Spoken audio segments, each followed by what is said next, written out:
আসসালামু আলাইকুম student, online ক্লাসে তোমাদেরকে স্বাগতম। আমরা অর্থনীতির প্রথম পত্রের প্রথম অধ্যায়টি পড়ছিলাম। আজকে আমরা পড়ব সমাজতান্ত্রিক বা নির্দেশমূলক অর্থব্যবস্থা, সোশিয়ালিস্টিক ইকোনমি। আমরা গত ক্লাসে আলোচনা করেছিলাম ধনতান্ত্রিক বা পুঁজিবাদী অর্থব্যবস্থা। আজকে পড়ব 2 নম্বর যেটা অর্থব্যবস্থা আছে, সমাজতান্ত্রিক এবং নির্দেশমূলক অর্থব্যবস্থা। তাহলে অর্থব্যবস্থাটির সূত্রপাত ঘটে 1917 সালে রুশ বিপ্লবের পর লেনিনের নেতৃত্বে রাশিয়ায় সর্বপ্রথম এই ধরনের অর্থব্যবস্থার উদ্ভব ঘটে। তাহলে আমরা বিপ্লববাদী মার্কস, লেনিন এদের নাম জানি। এরাই মূলত সমাজতান্ত্রিক অর্থব্যবস্থার উদ্ভাবক। কেননা আমরা ধনতান্ত্রিক অর্থব্যবস্থায় দেখতে পাই যে ব্যক্তি সমস্ত ক্ষমতার অধিকারী, সে যা খুশি তা উৎপাদন করে এবং যারা ভোক্তা আছে সে যা খুশি তা ভোগ করে। এখানে সরকারের কোনো হস্তক্ষেপ থাকে না।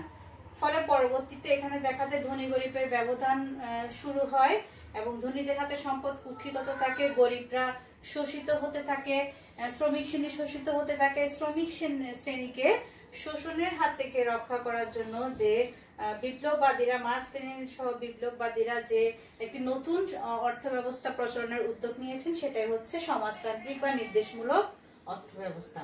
তাহলে আমরা বুঝতে পারছি ধনতান্ত্রিক অর্থব্যবস্থায় আমরা যে বৈশিষ্ট্যগুলো পড়েছি এটা হবে সম্পূর্ণ তার বিপরীত অর্থব্যবস্থা। তাহলে আগে আমরা বৈশিষ্ট্যগুলো জানি, বৈশিষ্ট্য থেকে সহজে আমি সংজ্ঞাটা নির্ণয় করতে পারবো, অথবা তোমরা সংজ্ঞাটা বই থেকে পড়ে নিলে বৈশিষ্ট্যের আলোকেই বুঝতে পারবে। তাহলে 1 নম্বর হচ্ছে সম্পদের রাষ্ট্রীয় মালিকানা। তাহলে সমাজতান্ত্রিক অর্থব্যবস্থায় রাষ্ট্রই সকল সম্পদের মালিক। তাহলে ব্যক্তিগতভাবে কোনো সম্পদের মালিকানা থাকবে না, সবকিছু রাষ্ট্রের মালিকানাধীনেই থাকবে এবং রাষ্ট্রই সেখানে উৎপাদন, ভোগ, বন্টন এগুলো পরিচালনা করবে। তারপর হচ্ছে 2 নম্বর শোষণহীন সমাজ ব্যবস্থা। এই যে আমি বলেছিলাম এই ধরনের সমাজ ব্যবস্থা যেহেতু রাষ্ট্র কর্তৃক পরিচালিত, সেহেতু এখানে কোনো ধনী গরিবের ব্যবধান থাকবে না। ফলে শ্রমিক শ্রেণীদের শোষণের কোনো সম্ভাবনা নেই। শ্রমিক শ্রেণী শোষিত হবে না, সবাই শ্রমিক, সবাই কাজ করবে, সবাই তার কাজের বিনিময়ে ন্যায্য মজুরি পাবে। কেন্দ্রীয় কর্তৃপক্ষ দ্বারা দাম নির্ধারণ। আমরা ধনতান্ত্রিক অর্থব্যবস্থায় দেখেছি চাহিদা এবং যোগান দ্বারা দ্রব্যের দাম নির্ধারিত হতো, কিন্তু সমাজতান্ত্রিক অর্থব্যবস্থায় কেন্দ্রীয় কর্তৃপক্ষ দ্বারা দাম নির্ধারণ হবে। এই জিনিসটা তোমরা একটু হাইলাইটস করো, এই শব্দ দিয়ে তোমরা সমাজতান্ত্রিক অর্থব্যবস্থাটাকে আলাদা করতে পারবে। কেন্দ্রীয় কর্তৃপক্ষ মানে সরকার, তারা একটা সেন্ট্রালি একটা কমিটি গঠন করে যে জিনিসপত্রের বা দ্রব্যমূল্য নির্ধারণ করে দিবে, সেটাই হচ্ছে কেন্দ্রীয় কর্তৃপক্ষ দ্বারা দাম নির্ধারণ। ফলে কোনো ব্যবসায়ী বেশি দাম রাখতে পারবে না বা কেউ বেশি দামে দ্রব্যগুলো বিক্রি করতে পারে না এবং ভোক্তারা ন্যায্য দামে জিনিসগুলো কিনতে পারে। অর্থনৈতিক পরিকল্পনা। তাহলে এখানে সরকারি অর্থনৈতিক ব্যক্তিগতভাবে অর্থনৈতিক পরিকল্পনা করে না, সরকারি সব অর্থনৈতিক পরিকল্পনা করে থাকে কেন্দ্রীয়ভাবে।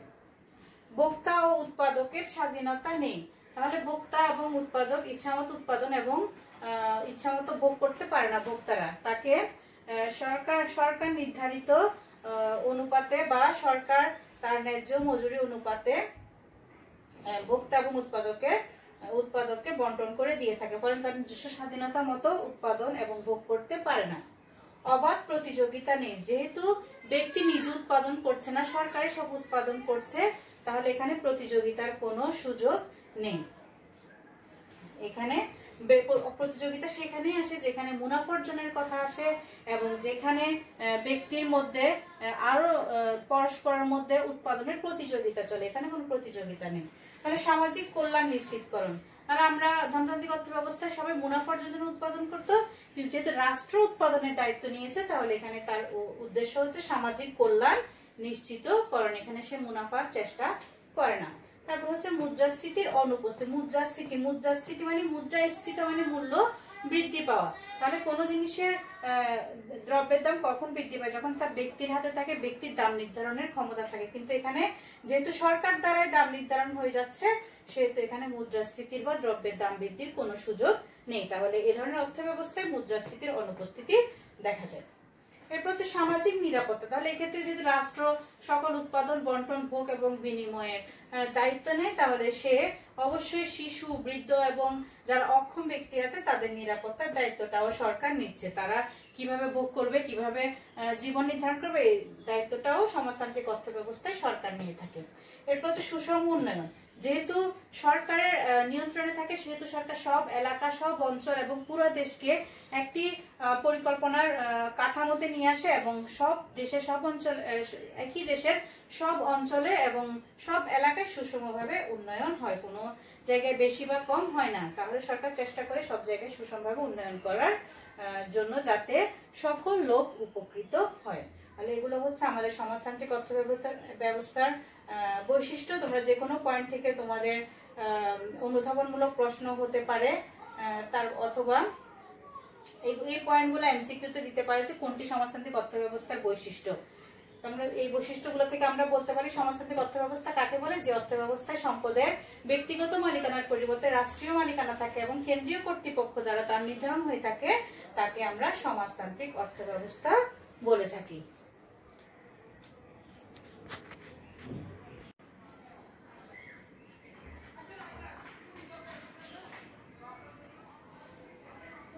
এরপর আসলে আমরা ধনতান্ত্রিক এবং সমাজতান্ত্রিক অর্থ ব্যবস্থার পার্থক্যটা জেনে নিই। তাহলে যেহেতু আমরা আগে দুটো অর্থ ব্যবস্থার বৈশিষ্ট্য সম্পর্কে জেনেছি, তাহলে পার্থক্য আমরা সহজে অনুধাবন করতে পারবো। তাহলে আমি একপাশে ধনতান্ত্রিক রেখেছি, একপাশে সমাজতান্ত্রিক রেখেছি এবং মাঝখানে কোন বিষয়গুলো তোদের পার্থক্য হয় দুটো অর্থ ব্যবস্থার, এগুলো জানার চেষ্টা করি। তাহলে 1 নম্বর হচ্ছে সম্পদের মালিকানা। তাহলে ধনতান্ত্রিক অর্থ ব্যবস্থায় সম্পদের মালিকানা হচ্ছে ব্যক্তি, আর সমাজতান্ত্রিক অর্থ ব্যবস্থায় সম্পদের মালিকানা হচ্ছে রাষ্ট্রের। 2 নম্বর পার্থক্য হচ্ছে ভোক্তা এবং উৎপাদকের স্বাধীনতা। তাহলে ধনতান্ত্রিক অর্থ ব্যবস্থায় ভোক্তা যা খুশি তা উৎপাদন এবং উৎপাদক যা খুশি তা উৎপাদন করতে পারে, ভোক্তা যা খুশি তা ভোগ করতে পারে। তাহলে এক্ষেত্রে স্বাধীনতা আছে, আর সমাজতান্ত্রিক সবকিছু রাষ্ট্র করে বলে স্বাধীনতা নেই। তারপর হচ্ছে মূল লক্ষ্য কি। তাহলে ধনতান্ত্রিক অর্থ ব্যবস্থা যেহেতু ব্যক্তি সবসময় মুনাফা লাভের জন্য উৎপাদন করে, তাহলে এদের লক্ষ্য হচ্ছে ধনতান্ত্রিকের মুনাফা অর্জন আর সমাজতান্ত্রিকের হচ্ছে সামাজিক কল্যাণ, যেহেতু রাষ্ট্র সবকিছুই করে সামাজিক কল্যাণের জন্য। 4 নম্বর পয়েন্ট হচ্ছে দাম নির্ধারণ। তাহলে ধনতান্ত্রিক অর্থ ব্যবস্থা আমরা জানি চাহিদা যোগানের মাধ্যমে স্বয়ংক্রিয় ব্যবস্থায় দাম নির্ধারণ হয়, আর সমাজতান্ত্রিকে রাষ্ট্র কেন্দ্রীয় কর্তৃপক্ষ দ্বারা দাম নির্ধারণ করে। বন্টন। যেহেতু ধনতান্ত্রিক অর্থ ব্যবস্থায় ধনী গরিবের ব্যবধান রয়ে যায়, তাহলে বন্টনটা হয় অসম, আর সমাজতান্ত্রিক অর্থ ব্যবস্থা যেহেতু সরকার সবাইকে সুষমভাবে বন্টন করে, বন্টনটা হয় সুষম। শ্রমিক শোষণ। ধনতান্ত্রিক অর্থ ব্যবস্থায় শ্রমিক শোষণ আছে, আর সমাজতান্ত্রিক যেহেতু রাষ্ট্রই সব পরিচালনা করে, এখানে শ্রমিক শোষণ নেই। অবাধ প্রতিযোগিতা। তাহলে ব্যক্তি যেহেতু যে যত বেশি উৎপাদন করতে পারে, তত বেশি মুনাফা লাভ করতে পারে, তাদের মধ্যে একটা প্রতিযোগিতা থাকে, তাহলে ধনতান্ত্রিকের প্রতিযোগিতা আছে। আর এখানে যেহেতু উৎপাদনের স্বাধীনতাই নেই, তাহলে এখানে কোনো প্রতিযোগিতাও নেই। মুদ্রাস্ফীতি। মুদ্রাস্ফীতি বা দ্রব্যের মূল্য বৃদ্ধি কারা করে, এটা করে উৎপাদক, বিশেষ করে উৎপাদকরা করে থাকে। তাহলে যে ক্ষেত্রে উৎপাদকের স্বাধীনতায় নেই, সে কোনো দাম নির্ধারণ করতে পারে না, সেখানে মুদ্রাস্ফীতি থাকার প্রশ্নই আসে না। তাহলে সমাজতান্ত্রিকে মুদ্রাস্ফীতি নেই, আর ধনতান্ত্রিক যেহেতু ব্যক্তির উৎপাদকের দাম নির্ধারণের স্বাধীনতা আছে, তাহলে এখানে মুদ্রাস্ফীতি রয়ে যায়, কারণ সে মুনাফা লাভের আশায় কখনো কখনো দ্রব্যের দাম বৃদ্ধি করে থাকে। অর্থনৈতিক সিদ্ধান্ত। অর্থনৈতিক সিদ্ধান্ত আমরা জানি কি কি উৎপাদন করা হবে, কিভাবে উৎপাদন করা হবে এবং কার জন্য উৎপাদন করা হবে। এই 3টি অর্থনৈতিক সিদ্ধান্ত ধনতান্ত্রিক অর্থ ব্যবস্থা নিয়ে থাকে ব্যক্তি, আর সমাজতান্ত্রিক অর্থ ব্যবস্থা নিয়ে থাকে রাষ্ট্র। সামাজিক নিরাপত্তা। তাহলে এই যে বৃদ্ধ বয়সে বা শিশু, বৃদ্ধ এরা কি সঠিকভাবে অন্ন বস্ত্র বাসস্থান পাচ্ছে কিনা, এই মৌলিক চাহিদা পূরণগুলো সমাজতান্ত্রিক অর্থ ব্যবস্থায় রাষ্ট্র দায়িত্ব নেয় বলে এখানে সামাজিক নিরাপত্তাটা থাকে। কিন্তু ধনতান্ত্রিক অর্থ ব্যবস্থায় সবকিছু ব্যক্তি কেন্দ্রিক এবং যে মুনাফা লাভ করে এবং যে উৎপাদন করে সে ভোগ করার স্বাধীনতা থাকে বিধায় এখানে সামাজিক কোনো নিরাপত্তা থাকে না। তাহলে এই হলো আমাদের ধনতান্ত্রিক অর্থ ব্যবস্থা এবং সমাজতান্ত্রিক অর্থ ব্যবস্থার পার্থক্য। তাহলে উদ্দীপকে আমাদের ধনতান্ত্রিক অর্থ ব্যবস্থার কিছু বৈশিষ্ট্যের কথা এবং সমাজতান্ত্রিক অর্থ ব্যবস্থার কিছু বৈশিষ্ট্যের কথা বলে বা দুইটা দেশের কথা উল্লেখ করে আমাদের জানতে চাওয়া হতে পারে কোনটি কোন দেশ। তাহলে পার্থক্য যদি এভাবে আমরা ইন্ডিকেট করে যদি পড়ি, তাহলে আমরা উদ্দীপক থেকে সহজেই বুঝে নিতে পারবো কোন ধরনের অর্থ ব্যবস্থার কথা বলা হচ্ছে। কারণ তোমরা গত বিগত বছরে সব স্টুডেন্টরা বারবার ভুল করে অর্থ ব্যবস্থাগুলো চিহ্নিত করতে, তাই আমি আলাদাভাবে এভাবে তোমাদেরকে বুঝিয়ে দিলাম। আশা করি সবাই উপকৃত হবে। সবাইকে ধন্যবাদ। আজ এই পর্যন্ত।